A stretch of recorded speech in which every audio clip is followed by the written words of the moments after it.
On my fertility journey, I had 3 miscarriages and was told there's no reason why this is happening. You're perfectly healthy. Just keep trying, or we can try IVF.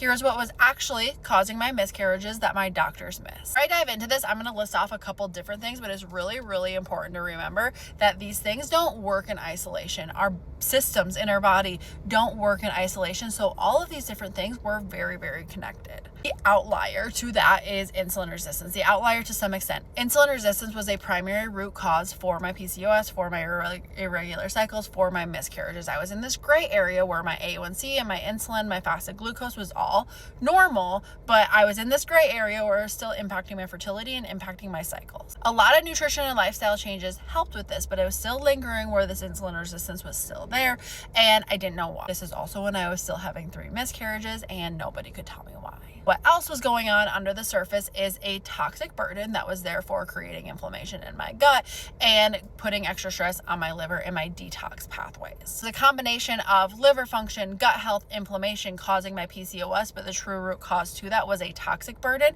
that my body was having a hard time getting rid of. So when I addressed that piece of it, I was able to regulate my cycle for the very first time in my life and have a healthy pregnancy after 3 miscarriages. These are things that my doctors quite literally would have never caught in their labs. I had all of the labs run and they were all normal, and that's when I was like, okay, there has to be a better way to this. Like, this isn't normal. There's no way that this is normal. And that's why I dove into my own healing plan first and foremost, but now do this as a job. So if you are either struggling to get pregnant or struggling to stay pregnant, you're being told your labs are normal, know that there's a better way, and welcome to Redefine Fertility. I'm going to be covering this more in depth in my free live workshop. It's a Get Pregnant Naturally Blueprint live event. It's going to be 2 weeks long with 1 to 2 live calls and 2 weeks in Telegram with me personally. I can't wait. Link is in my bio to sign up.